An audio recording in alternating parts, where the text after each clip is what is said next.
This episode has been brought to you by justinformed.com. A blistering heat wave is smothering the Midwest and East Coast. It's getting hot in here. It's getting hotter than a co-ed dorm after a keg party. I'm not talking about in the studio. I'm talking about between Omarosa and Donald Trump. Who let the dogs out?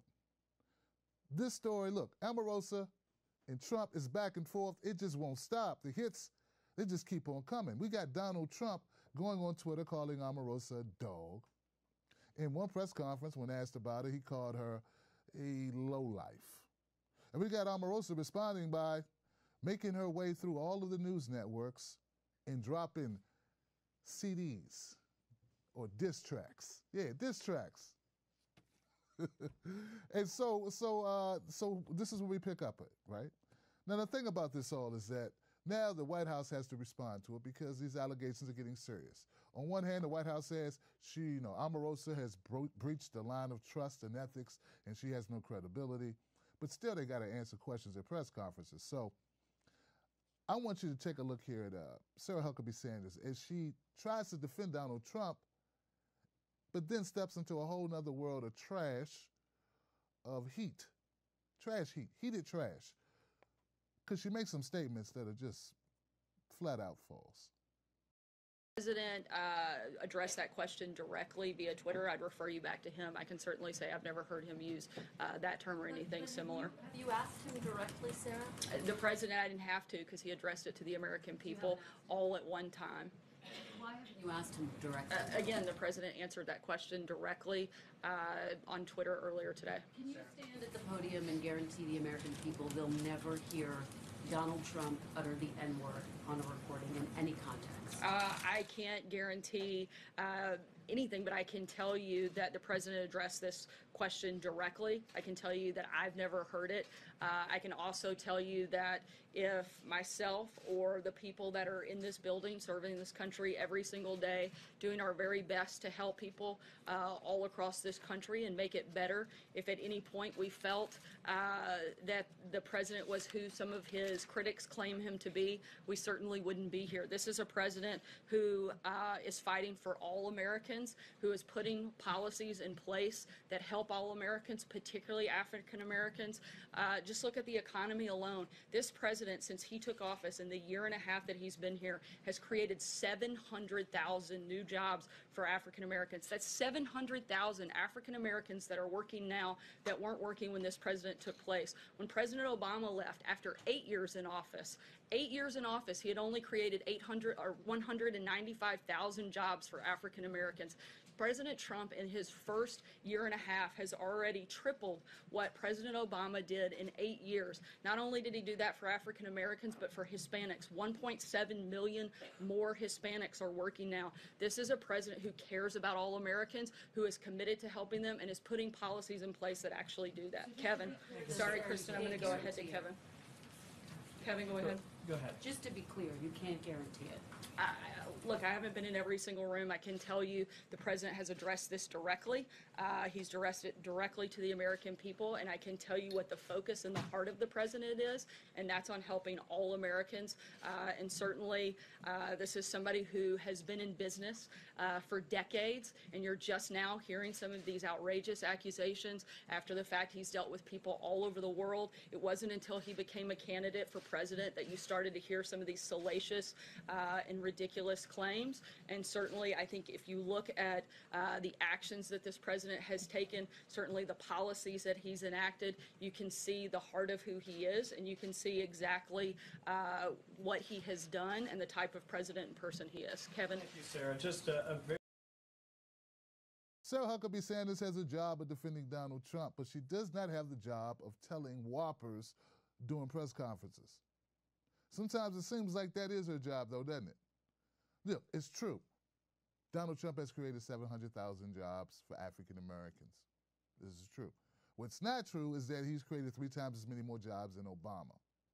Now, you wouldn't even think that it makes sense for her to make that claim, considering Trump's only been in office a year and a half and Obama was in the office for 8 years.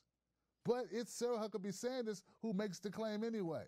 Though, unless you really think very, very lowly of Obama, and what his job creation record was, you would kind of go like, that doesn't make too much sense. I mean, is Trump killing it in the job creation category that much? No, he's not.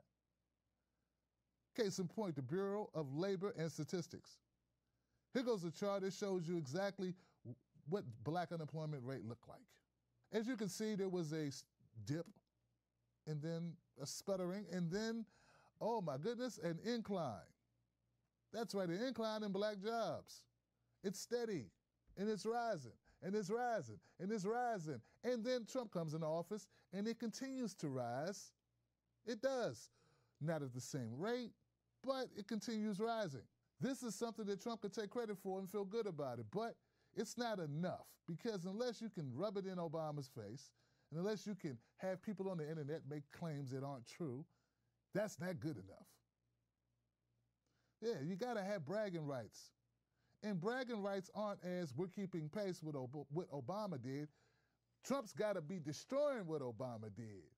He's gotta be leaving Obama in the dust for it to make sense for him.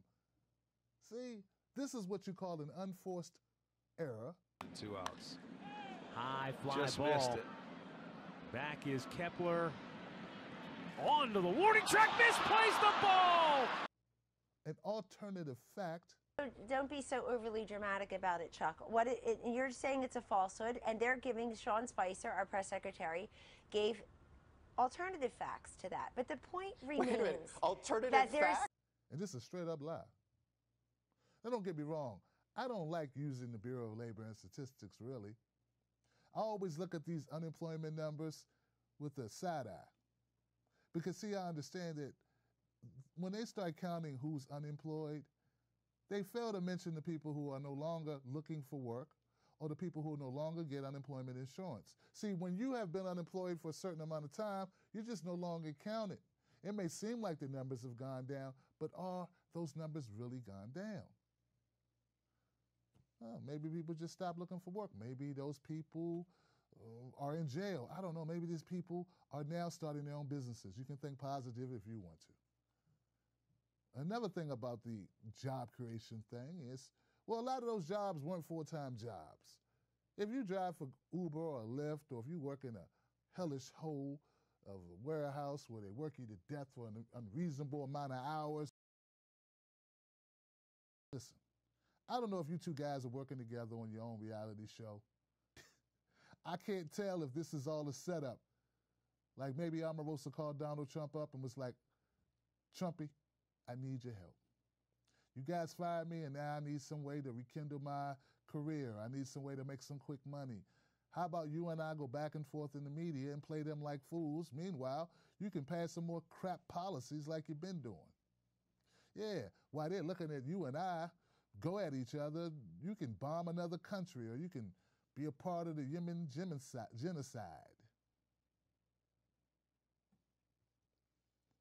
You know, and Trump be like, okay, hey, no problem, fine.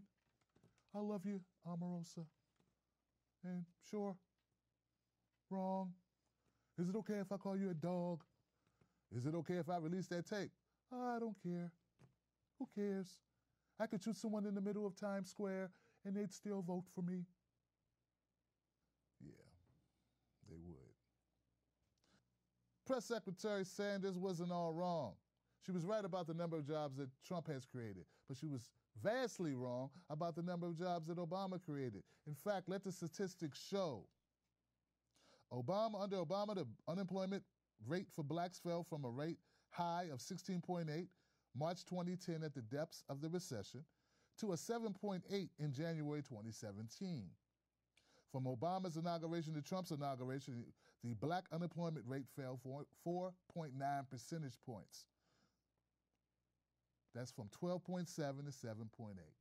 That's how much it fell between Obama and Trump. When Trump took office, it fell from 7.8 to 6.6. That's 1.2 percentage difference. Now, if you're going to dispute those facts, well, then you got to take it up with the Bureau of Labor and Statistics. They aren't my numbers. They're theirs. For TBTV, I'm Tim Black. Sign up for this show. Subscribe, hit the bell, and become a member of the Tim Black Wolf Pack by going to patreon.com. Tim's Take Live.